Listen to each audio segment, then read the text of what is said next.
I just turned.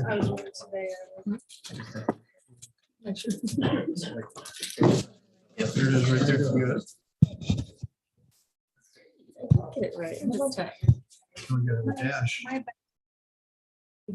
Oh, no, it's a period. You're right. It's a period.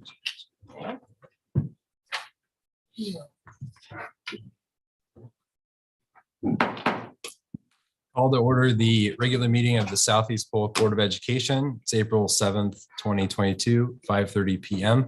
Karen, could I get a roll call, please? Chad, Here. Lori, Here. Bridget, Here. Rick, Here. Whitney, Here. Brett, Here. Tom, Here. And All right, we have a quorum. Letter B, agenda adoption. Dr. Helpnick, are there any changes to the agenda? nope, there are none. Can you get a motion, please? Motion to approve. Second. Karen? Lori, Yes.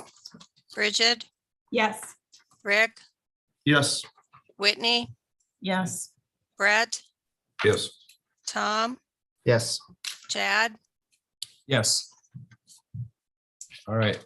Letter C, Pledge of Allegiance. Would everyone rise, please, for the Pledge of Allegiance? I pledge allegiance To the flag of the United States of America and to the republic for which it stands, one nation, under God, indivisible, with liberty and justice for all.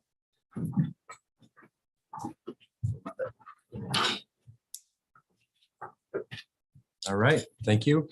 District vision and mission, I guess I'll go ahead and read that one tonight.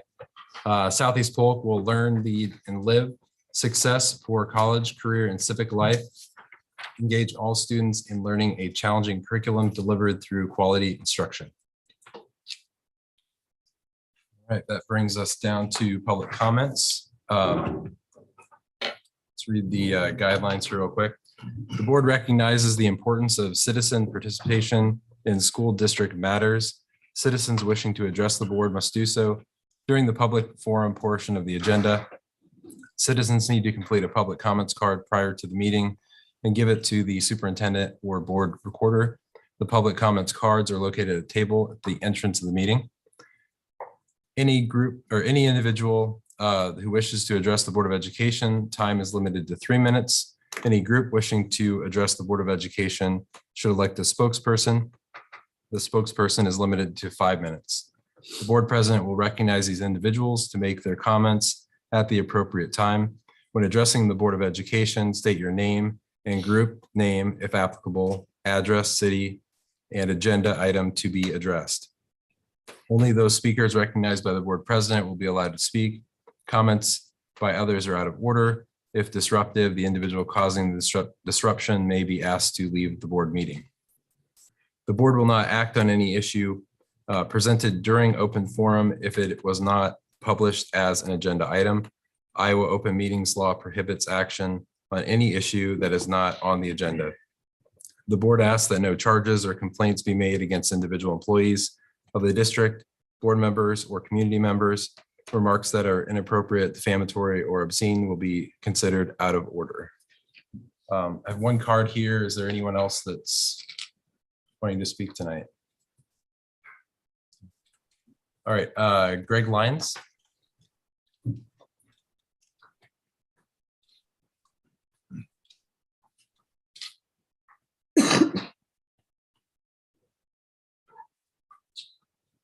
Good evening, and I'm Greg Lyons from Runnels, and I'm with the veterans, and thank you for the time to let me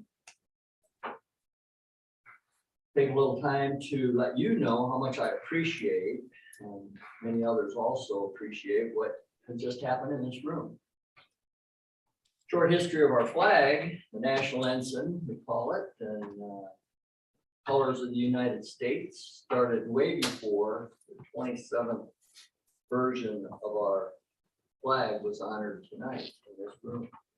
Current flag of the United States is the 27th version of the national flag. Our nation has flown a variety of flags since 1775, including these. You recognize the yellow one down at the bottom as the rattlesnake flag. It's actually the Gadsden flag designed by Christopher Gadsden in 1775.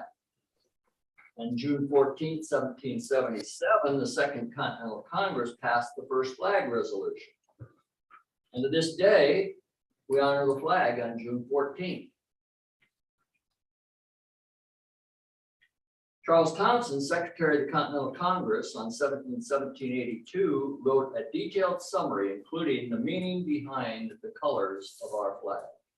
White signifies purity and innocence, red hardiness and valor, and blue signifies vigilance, perseverance, and justice. In 1794, a second flag act was signed. 2 new stars were added for the states of Vermont and Kentucky. In 1818, the third flag act was signed. It started the precedent of adding a single star for each state as it made its entrance into the Union. The current flag has 50 stars and has remained unchanged since Alaska and Hawaii entered the Union in 1959 and 1960 respectively. This is the longest used rendition of the flag. With that, ladies and gentlemen of the board, I'd like to say how much I appreciated the time most of you spent with me when I was trying to state my position. For those who thought or said that it had never been done before, I say that we had never landed on the moon before 1969, and although that's not quite the same achievement, in my mind, this is a little bit different than that, or a different scale, but still the right thing to do. For those who thought or said that I went about it in the wrong way, I'm glad you overlooked my impatience and went along with my desire to just get it done because it was the right thing to do. Thanks for your participation. I thank you all. Thank you. On to the consent agenda. Motion to approve. Second. Any discussion? Karen? Bridget, Yes. Rick, Yes. Whitney, Yes. Brett, Yes. Tom, Yes. Chad, Yes. Lori, Yes. All right, on to the business portion of our meeting. Letter A, set public hearing for fiscal year 22 budget amendment. Do I have a motion? Motion to set the public hearing. Second. You just said the date. I'm looking for it. May 19th. Yeah, May 19th, 2022. I'll still second it. Thanks, Brett. Get it right next. It was a wrapped around sentence. I couldn't see it all. All right, Karen? Rick, Yes. Whitney, Yes. Brett, Yes. Tom, Yes. Chad, Yes. Lori, Yes. Bridget, Yes. All right, letter B, set the public hearing for the 2022-2023 budget. Budget. Do you have a motion? I'll move to set the public hearing for the 2022-23 budget for April 14th, 2022. Second. All right. Karen? Whitney, Yes. Brett, Yes. Tom, Yes. Chad, Yes. Lori, Yes. Bridget, Yes. Rick, Yes. All right, approval of parking lot improvement project. Do I have a motion? Motion to approve the parking lot bids. I'll second. Any discussion, questions? To be clear, it's $987,515.50, correct?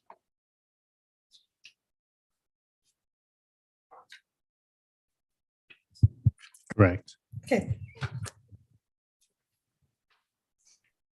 This covers the Spring Creek Junior High area, northern lot of Runnels Elementary, and a section over by the old administrative or district office, I should say.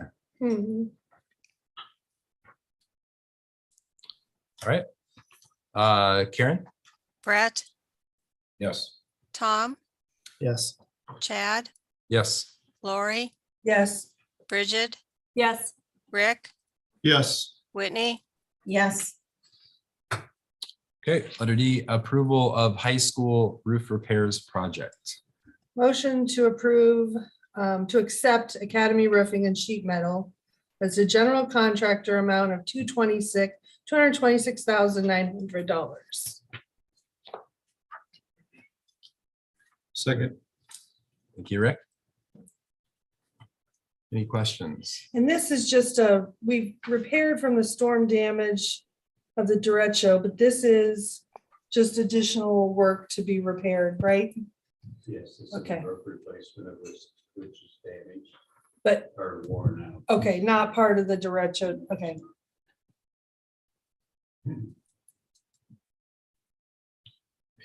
Questions there? Mhm. Was some of the damage, Gary, on March 5th? No, we avoided damage. Okay. Thanks. All right, Karen? Tom, Yes. Chad, Yes. Lori, Yes. Bridget, Yes. Rick, Yes. Whitney, Yes. Brett, Yes. Letter E, set the public hearing for the plans and specifications for masonry work at the high school. Do you have a motion? Motion to set the public hearing date for the plans and specs for the masonry work at the high school for April 21st, 2022. Can you second? Second.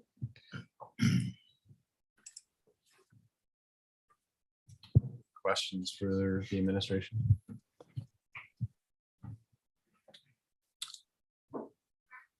All right, Karen? Chad, Yes. Lori, Yes. Bridget, Yes. Rick, Yes. Whitney, Yes. Brett, Yes. Tom, Yes.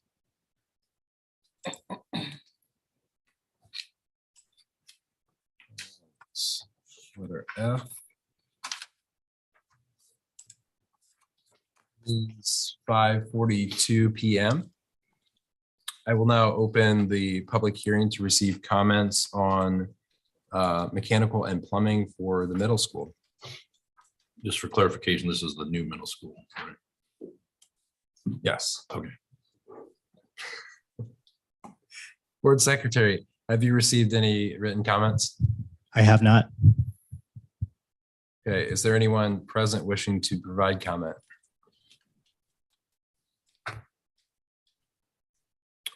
All right, seeing none, public hearing is now closed. It is 5:43 PM. All right, on to letter G, approval of mechanical and plumbing middle school, the new middle school. Do you have a motion? You want me to read the resolution? Motion to adopt the plans, specifications, form of contract, and estimate of cost for the Southeast Polk Middle School Mechanical and Plumbing Project of the bid for $139,000 Mm, for.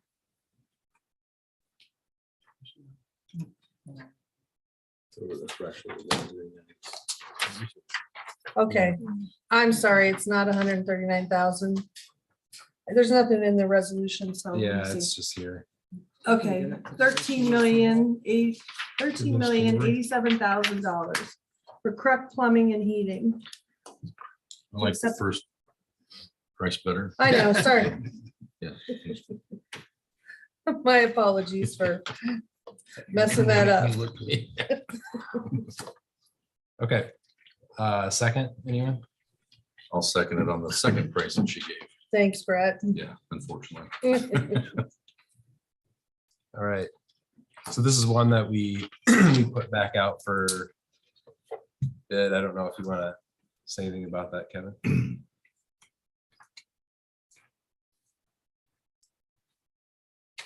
Lord, this was rebid due to having only one bidder the first time around and being significantly higher than what we had budgeted initially through our construction manager. When the first two bids were opened, as you see listed there, 15.3 and 16.3 million, we kind of had a shock face for minutes. But once we got that final bid from Crush Plumbing and Heating, there's a savings of about $248,000 from the initial bid. So we were very appreciative of those bidders.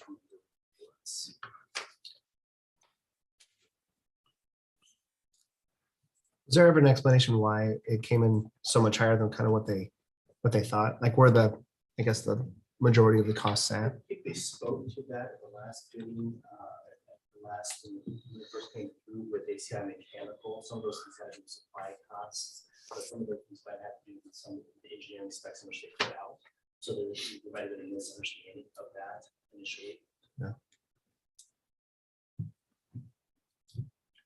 The last time we looked at these, there was like a insurance option too. So That's correct.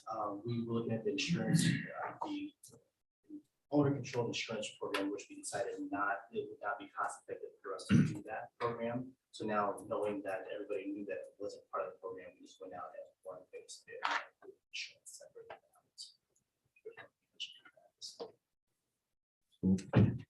What was the reason why we didn't get any more bids though? Now we got 5.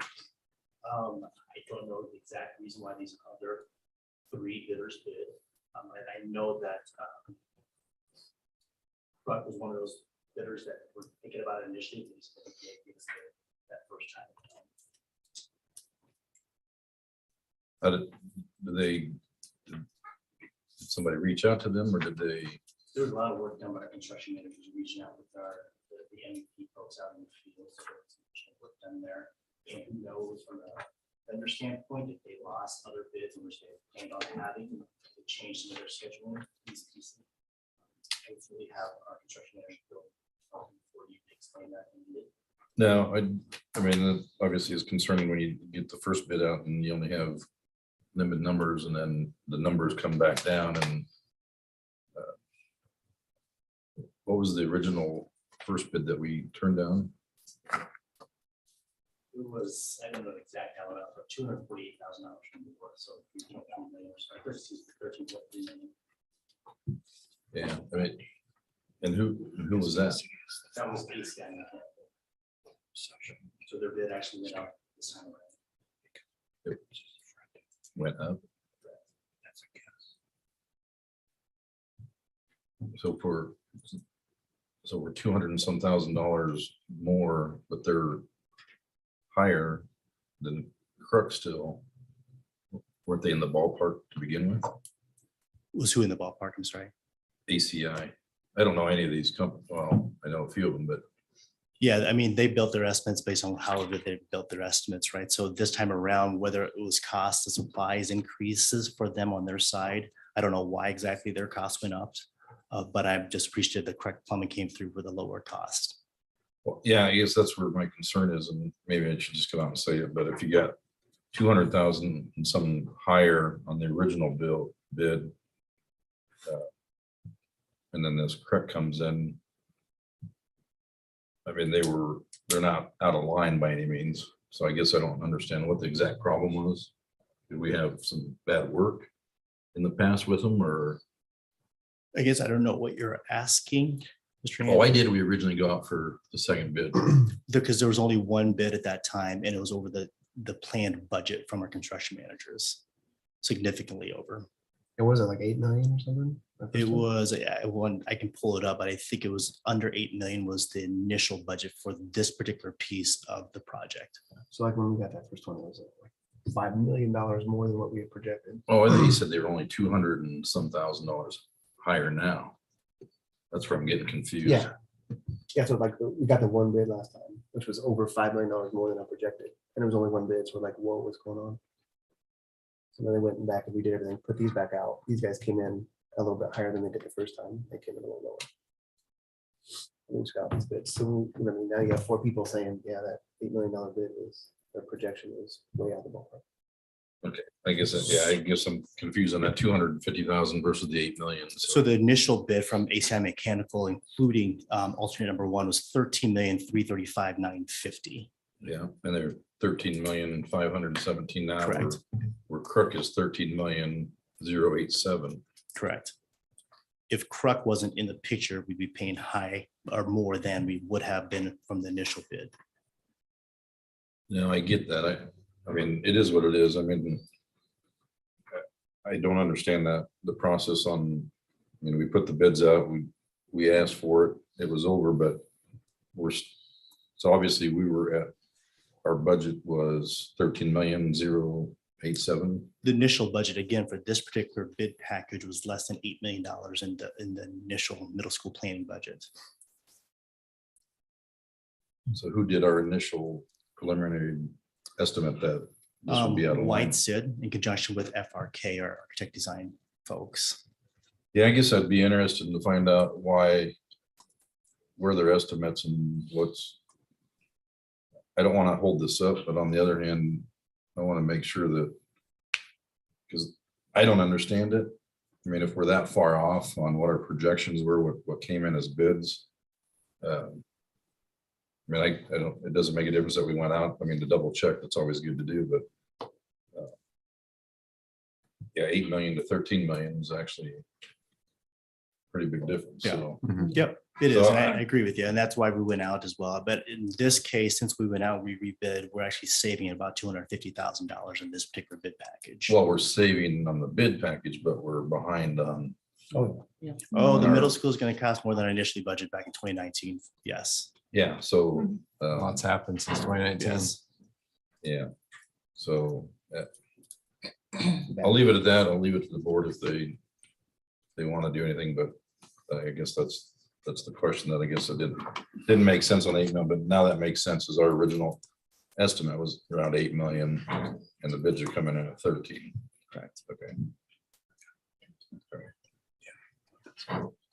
That's all I got. Thanks.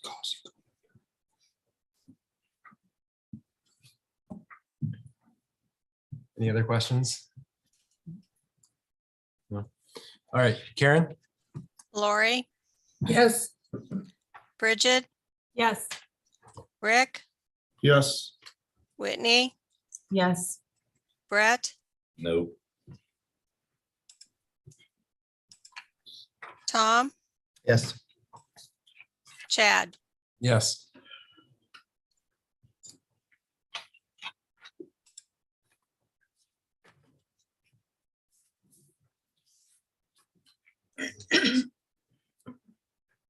Gotta find my place here again. All right, on to the next public hearing. It's 5:53 PM. I will now open the public hearing to receive comments on landscaping for the new 6-7 middle school building. Board Secretary, have you received any written comments? I have not. Is there anyone present wishing to provide comment?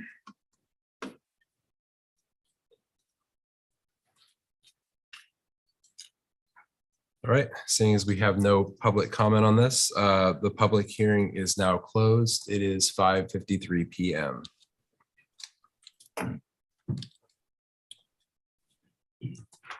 All right, letter I, approval of landscaping for the new 6-7 middle school building. Do you have a motion? Motion to approve the landscaping bid for the new grade level 6-7 building project for landscaping for minor hardscapes for $364,788. Second. Thank you. Any questions or discussion on this landscaping package? Sure, it will be beautiful. Sure it will be. This is another one that went out. Is this higher than the original bid? The original. No, it's lower. Lower, okay, good. How much lower? Roughly 20,000, is that right, Kevin? The original bid was $389,867. So we want to hear. Getting close to that 5 million.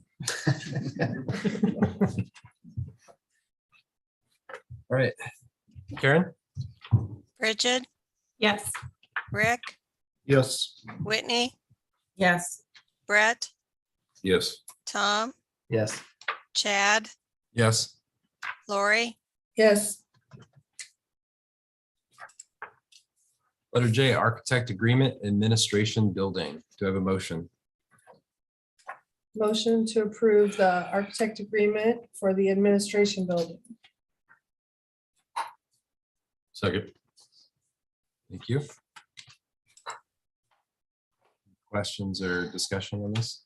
Has this been reviewed by our attorneys? Has been, yes. Thank you. Your microphone's very quiet. I don't know if it's even on. Okay. Oh, okay.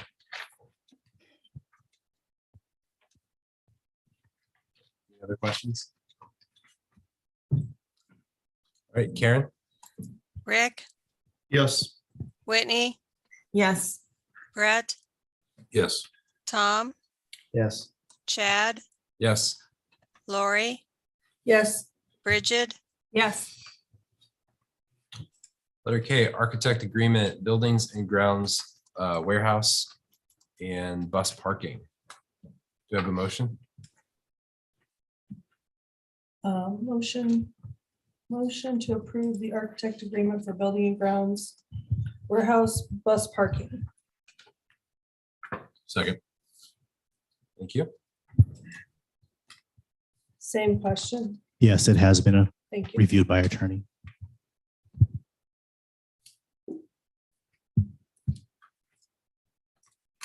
Anyone else? All right, Karen? Whitney, Yes. Brett, Yes. Tom, Yes. Chad, Yes. Lori, Yes. Bridget, Yes. Rick, Yes. All right, letter L, board resolution against vouchers. Do you have a motion? Motion to approve. All right, oh, yeah. I'm sorry, I'll read the whole thing. Motion to approve the resolution of opposition of the vouchers. Second. Thanks. Thank you. I'm gonna go ahead and read it first, and then any discussion we want to have, we can have that. Sounds very legal here, but whereas the Iowa legislature is considering enacting vouchers, and the Southeast Polk Community School Board has determined that the Iowa legislature should not enact any form of voucher program in Iowa that would divert money intended for public education to private entities. And the Southeast Polk Community School Board has determined that the Iowa legislature should continue to promote and fully invest taxpayer resources in Iowa's public schools. And the Southeast Polk Community School Board believes that public funds are to be used for public purposes and require public accountability and transparency. And the Southeast Polk Community School Board believes that Iowa public schools provide a strong educational experience for all students while operating under high levels of accountability, rigorous educational standards, and financial oversight by publicly elected boards for their use of taxpayer resources. Private schools are not held to any of these standards. Now therefore be it resolved that the Southeast Polk Community School Board does not support any legislation or other similar effort to create a voucher program in Iowa that would divert money intended for public education to private entities. So that's the language of our resolution that we have. I open it up to anyone that wants to speak for or against it.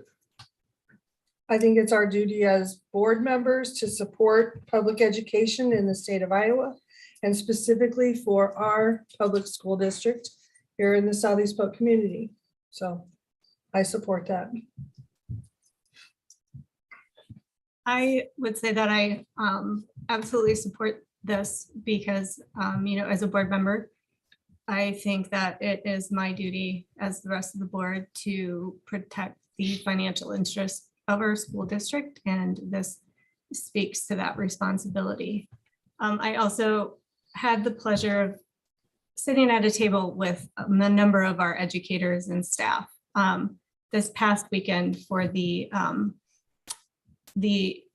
Altoona Chamber Awards, and just listening to those educators and staff members and how passionate they were about their jobs and the resources that they need to do that, and how grateful they were for that recognition.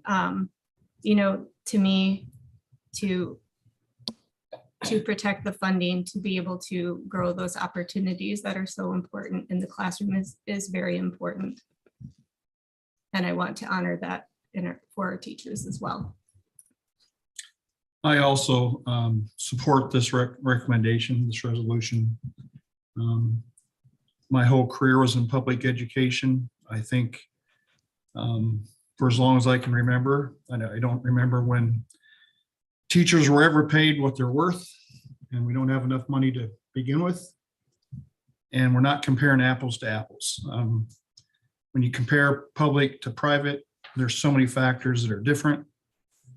And the private schools can pick and choose people. I mean, pick and choose students. They can pick and choose things they want to do. Whereas public schools, we educate everybody. And I feel very strongly about this. So that's just my take. I am not in support of this resolution. I am in support of the students and the families. I do not look at students as an income source, even though each student is worth approximately $7,000 to the school district. I did some research and I found out that, one, they're not vouchers. They are student first scholarships. The scholarships do not take the entire amount of money from the school district. They take 57% of the total amount from the school district. I think it is an overreach for any school board to make a resolution on legislation that is in the process of making its way through the legislature. It's already been passed through the Senate. It's on its way to being spoken about in the House. And if we wanted to have any discussion about it, we should have gone down to the Capitol. I am well aware that many of us have gone down to the Capitol for the Southeast Polk or for the school board day on the Hill. And I am also aware that some of us have had sit downs with our local representatives, 2 of us out of the 7. We should have spoken about it then. It is past time for us to take care of our students and take care of our families. And I think that this is a good step by our government to take care of students who need different accommodations. I do understand that we have tried to accommodate students as much as possible through IEPs and through other avenues, but there are other avenues out there that parents want to give their children access to. And for us to vote against or stand against this bill it's a travesty to our students. We are concerned about their education. We are not necessarily concerned about how much money they can bring us. So I vote no. I'm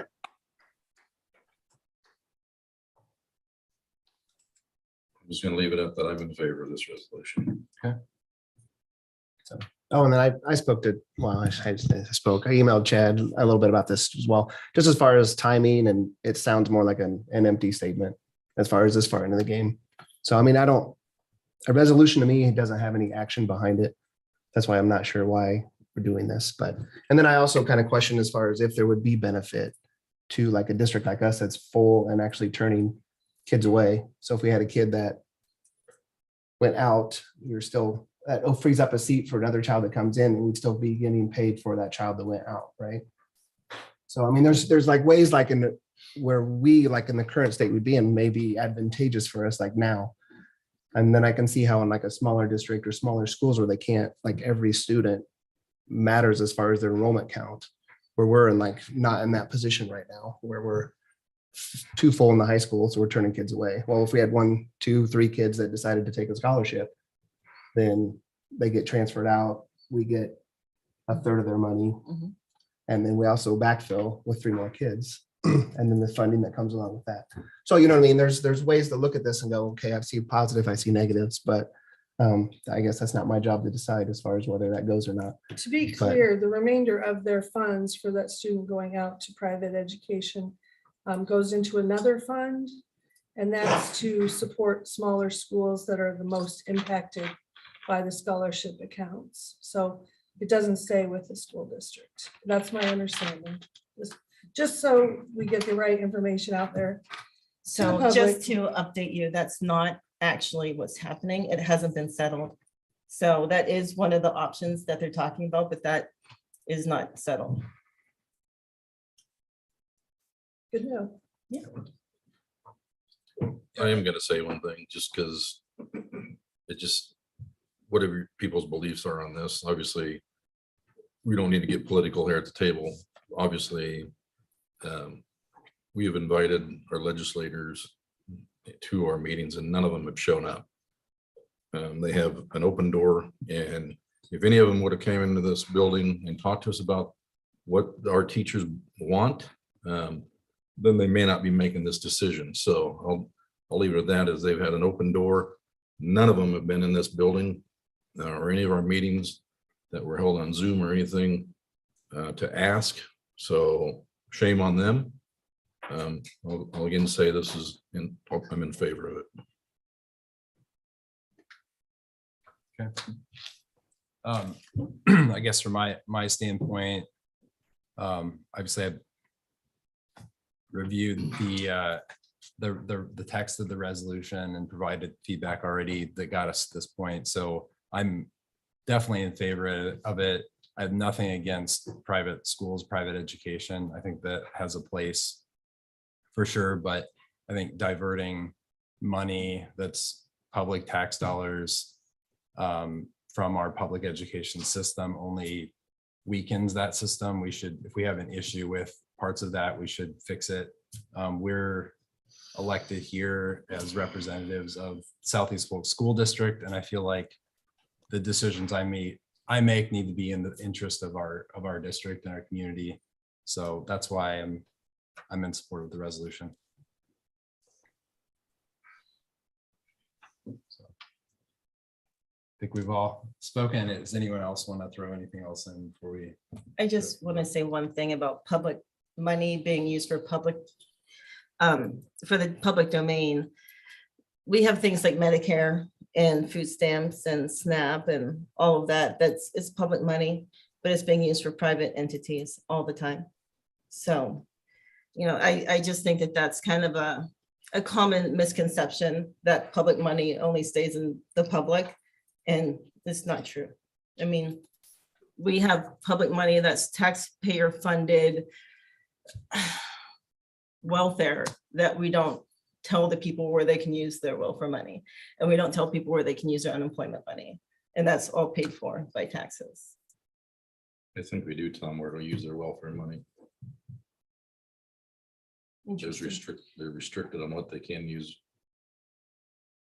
No, I mean, I think you're talking about food stamps, and that's not the That's same welfare thing as money. welfare. That's welfare money. So, Okay. Karen? Whitney, No. Brett, yes. Tom, No,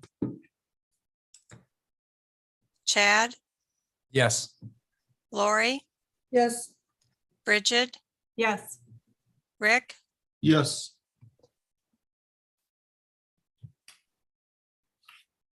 Okay, resolution passes. All right, on to letter M, set the public hearing to modify the 2021-22 calendar. motion to set the public hearing on April 21st to discuss modifying the academic school calendar for the 21-22 school year. Second. there's something that you wanted to cover on this. Fitting that it snowed today and it's supposed to snow a little overnight as we talk about this, but we have that one student day that we've missed this year that's hanging out as one day on the other side of Memorial Day. It doesn't make a lot of sense. We've already wrote my opinion to you guys this past week. So in order to do anything with the calendar, the legislature a few years ago changed it. So we need to have a public hearing before we would act to change that. So that'll happen at our next meeting. And we're not expected to get a blizzard overnight, correct? Don't say those kind of things and knock on wood. Right. There were some flurries out there. It's like sleep. It's terrible. Remember, it did snow in May back in May 2012. 9th, Great so May 5th. Thanks. All right. Well, anything else? Karen? Brett, Yes. Tom, Yes. Chad, Yes. Lori, Yes, Bridget, Yes. Rick, Yes. Whitney. Yes. All right, that concludes the business portion of our meeting. On to topics for discussion. Letter A, district auction. Mr. Haynes? Evening, members of the board. Bring to you the request for an auction again this year. We're looking at the last Saturday of June tentatively to hold the auction. This is an auction we've tried to have every year for the last several years. And it's an opportunity to get legally get rid of and properly get rid of a lot of surplus that we no longer need or use as things change. Things are discarded. So this is a way to get some return from it versus paying landfill fees. So that would be my request to do, is to have the auction again this year. when do you expect to post a listing of what you're putting out there We're for, working on that right Okay. now, so I would think in the next couple of weeks or so. that it'll be on the website? Yes, Any big items this year? pickup. Okay. We have several older pickups that have seen the rusty days of snow removal, so they've done their time. They're back in the 90s and early 2000s. Will you be doing it online and in person? I've never done the online. We Well, you- just do it on site. Right there in the, between the junior high and the Spring Creek parking lot, is that where you hold it? Or We where you- did it there one year, but this year we'll continue to do it at Ivy. Okay, This will come back as an action item on the 21st. for approval. I'm glad that you added in legally. I had a chuckle at that. Thank so. you. Any other questions? Thanks for doing it. Thank you. Thank you very much. Thanks.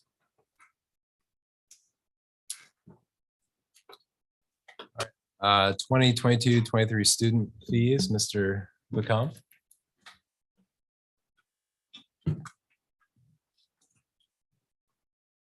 You have the student fee attachment within the board items. Just a couple of changes proposed for next year. Our transportation department would like to increase the transportation cost per semester from $90 to $100 for paid students and reduce student fees from $13.50 per semester to $30 per semester. I didn't get a chance to put this together for you, but just give you some ideas about some surrounding communities that and what they charge. Waukee charges $330 per year. Johnson, $250 per semester.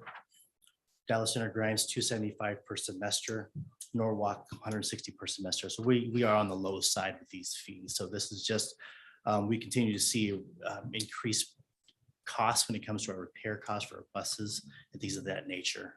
And this increase gets us, we're still at the bottom of the list, but it gets us a little bit more money to help out with those costs. and free and reduced lunch students get a break on the fees, correct? Correct. There are some districts that don't even allow free students that travel within the boundaries. And there are other districts that charge the full price without discounts. So there's a pretty significant discount for us for those reduced price students. The other change I set at your settings, we didn't have any changes to meal prices yet for next year. The Department of Education still has not provided us with the paid lunch equity tool that we normally use for lunches. and breakfasts.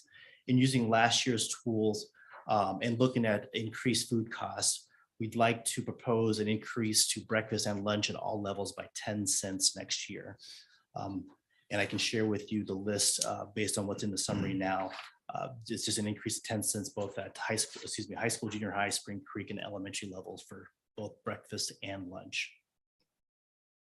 Is there any chance that they're going to provide free meals for the next school year? There again? is a small chance there are waivers in the avenues right now going to the federal government to provide those lunches free through September 2023. So we don't know what that will be yet, obviously, but as soon as we hear that, we'll certainly communicate that to folks, our families and such. This will be changed relative to what we had last year. So I know we prior to the pandemic, we did really well when it came to our lunch balances and our outstanding balances and kind of bringing those costs back and with our donations and such. But this change really does set back into motion what we've had in the past pre-COVID, and this would be the paying for lunches and breakfast from our families.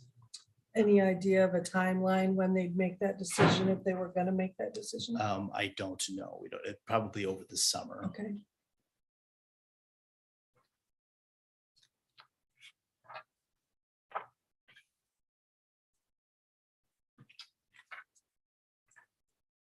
Any questions regarding the fees?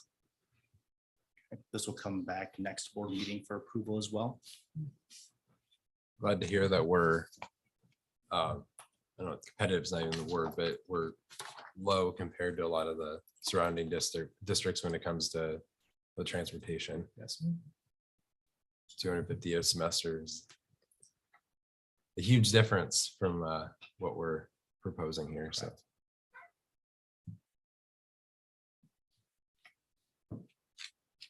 Anyone else? At one point you had said that we were buying gasoline in bulk or fuel in bulk. Are we still doing that or trying to do that? Yeah, diesel, the transportation director, Mr. Schultz, typically looks to buy diesel fuel at about 60% of what's needed for the next year. We haven't been able to do so because of the pandemic items right now. It would have been good to do so prior to these movements, but that is something that he continues to analyze and be able to do if we're able to do it, yes. Okay, thank you. Right. I assume you're staying back up I here for am. audit services. This past year, for the fiscal year ended June 30, 2021 was our last of the one-year extensions with our firm, Bonsack and Vermelt. The last two times we went back out for RP services, for audit services, spring 2016, we sent out 5 RFPs, got 2 responses. One was a very low bid. It was a local CPA firm that had 0 experience with school districts. But at that time, the school board decided not to use that firm because of their inexperience with public school districts. In 2017, we went back out. We sent out 6 RFPs. We got 2 responses, one of which is Bonsack and Vermelt. The other one was a little higher than what Bonsack and Vermelt was, and that was Artisan McLadry. This past year being the final year for that one-year extension, I'd like to need to go out for RP services again. There is a need to do that. We'd like to rotate managers if we're able to on audits, just to have that new eye look at things. I'll tell you, my staff really enjoys Bonsack and Vermelt just because of the services they provide to us and how they are integral to what we do from a financial statement standpoint. But I will send out an RFP to the previous 6 firms, any other firms that might show interest for this year's audit. And I'll probably set it up as a 2-year agreement with 3 one-year extensions as well. Do other local districts in the area use someone different? And Bonsack and Vermelt is a pretty familiar firm to districts in the metro area. There are smaller school districts kind of outside the metro area used a different firm. We sent the last 2 times we sent them out to that particular firm and they did not. They chose not to. how are you picking the 6 that you're sending out to? I will look through and kind of do a canvas of the community school districts around the area. Okay. One other option we have is the state auditor's office. And just to let you know, last time I approached the state auditor's office to do our audit, they didn't want to provide us a bid dollar amount. So they would do it based on whatever costs those were at the end of the audit. Oh, okay, convenient. I'd just like to say one thing. I'm in favor of obviously, changing things up and making sure we're on the right path and not, just getting the check off, type thing. But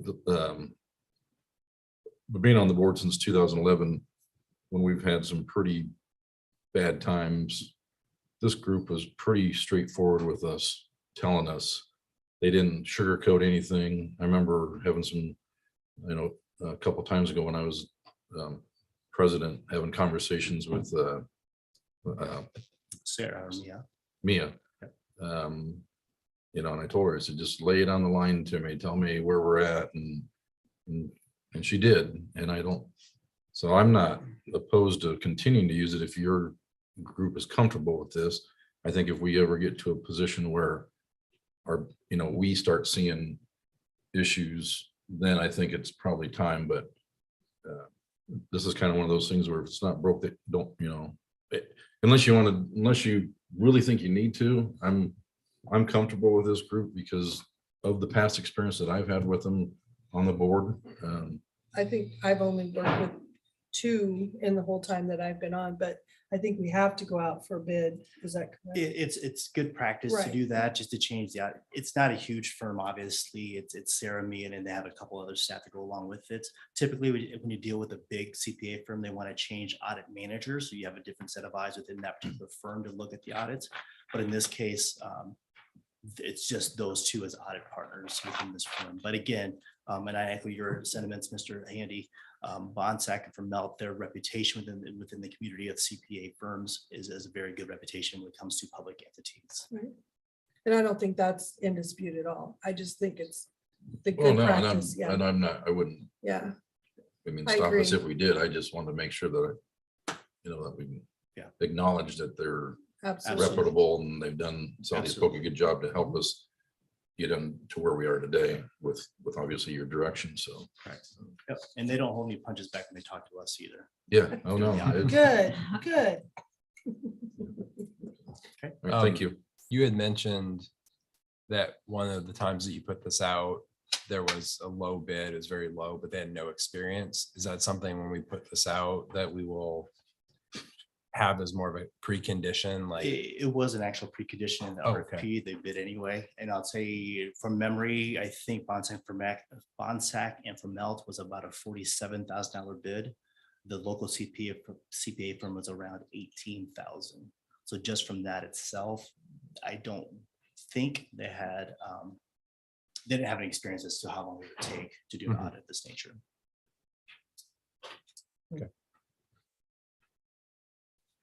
thank you. Thank you. Right, so we're kind of to the conclusion of our discussion topics and business. We're going to take a short recess to clear the room. We have an exempt session coming up next for collective bargaining negotiations and strategy as provided by Iowa Code Section 20.173.